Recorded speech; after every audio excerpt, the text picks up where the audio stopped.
Olá, sejam todos bem-vindos! A história da Arca de Noé todo mundo conhece, né? Um relato de salvação, um refúgio sagrado num mundo totalmente corrupto. Mas e se a própria arca, esse grande símbolo de pureza, guardasse alguns segredos bem sombrios? Pois é hoje que a gente vai mergulhar fundo nos textos místicos da Cabala para descobrir uma verdade que costuma ficar bem escondida. A pergunta que vai guiar toda essa nossa conversa é exatamente essa. Será que a pureza da arca foi assim absoluta? Olha, o Zohar, que é o livro fundamental da Cabala, sugere que não. Ele nos conta uma coisa impressionante, que a corrupção não ficou só do lado de fora, sabe? Boiando nas águas do dilúvio.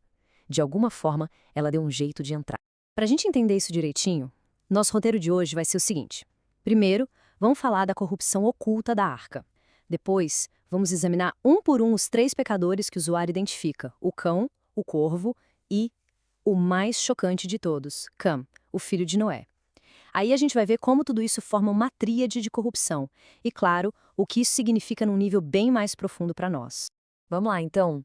Começando pela premissa central.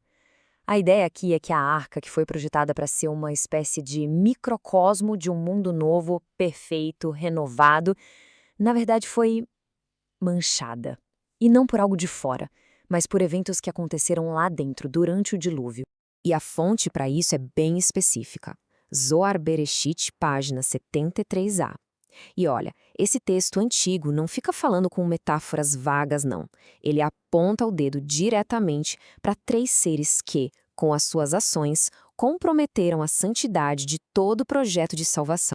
E a primeira revelação do Zohar pode parecer até meio surpreendente.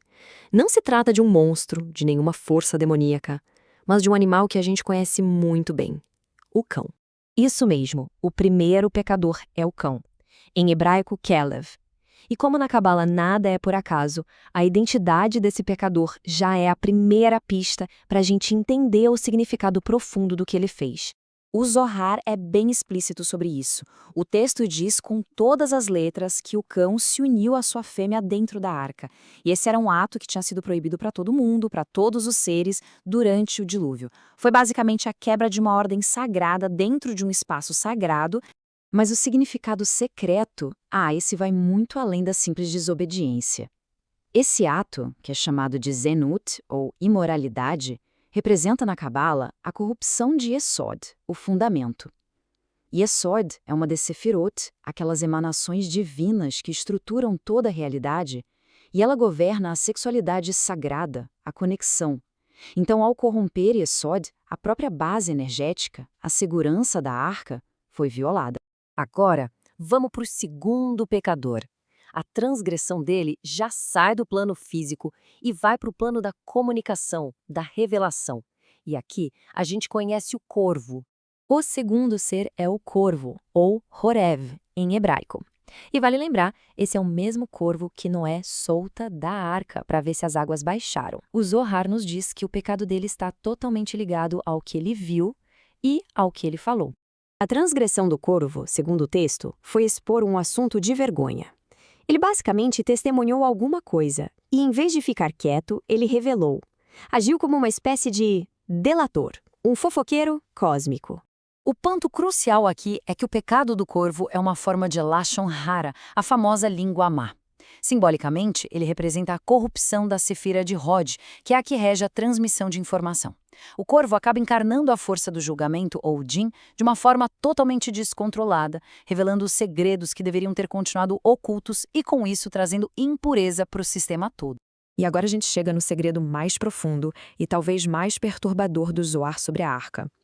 O pecado que não envolve um animal, mas um dos filhos de Noé, Cã. E essa revelação aqui, ela muda tudo o que a gente pensava que sabia sobre essa história. É que a maioria das pessoas pensa que o pecado de Cã, aquele de ver a nudez do pai, aconteceu depois que todo mundo já tinha saído da arca. Só que o Zohar afirma categoricamente que a raiz desse pecado, o ato inicial, aconteceu dentro da arca durante o dilúvio. O que ele viu, então, não foi só a nudez do pai bêbado. De acordo com o Zohar, lá dentro da arca, Cã testemunhou algo muito, mas muito mais profundo: a união sagrada entre os pais dele, um ato que continha os segredos da criação do novo mundo. Ele teve acesso ao mistério sagrado. E é aí que está o pulo do gato. O verdadeiro pecado de Cã não foi o ato de ver, mas o que ele fez com essa visão. O Zohar usa uma frase em hebraico que é Vayar shof marshavot reshaot, que significa ele pensou pensamentos perversos. Ele pegou uma visão sagrada e filtrou aquilo através de uma mente impura, corrompendo a Sefira de Netzar, a esfera da eternidade, da vitória. Agora vamos juntar as peças do quebra-cabeça, porque esses não foram 3 incidentes isolados, de jeito nenhum.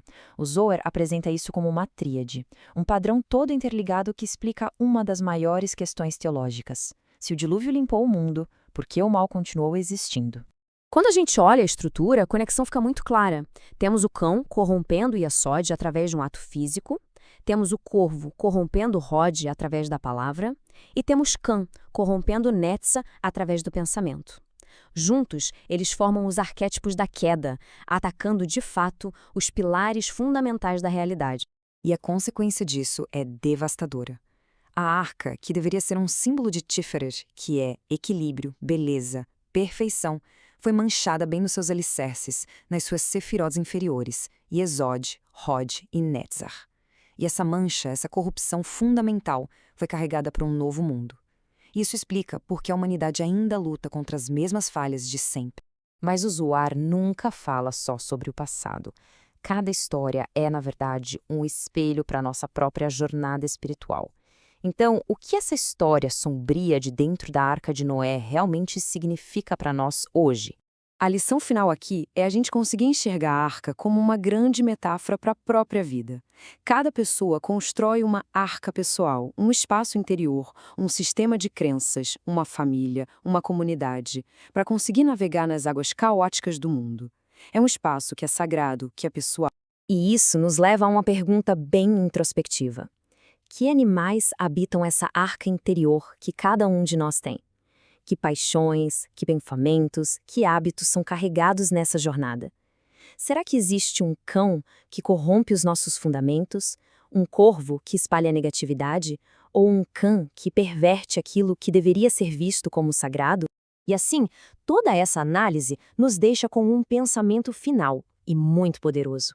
A história dos 3 pecadores na arca nos ensina que, mesmo nos nossos santuários mais protegidos, sabe, nos momentos de maior segurança, o Yetzer Hara, a inclinação para o mal, está sempre presente e exige uma vigilância constante.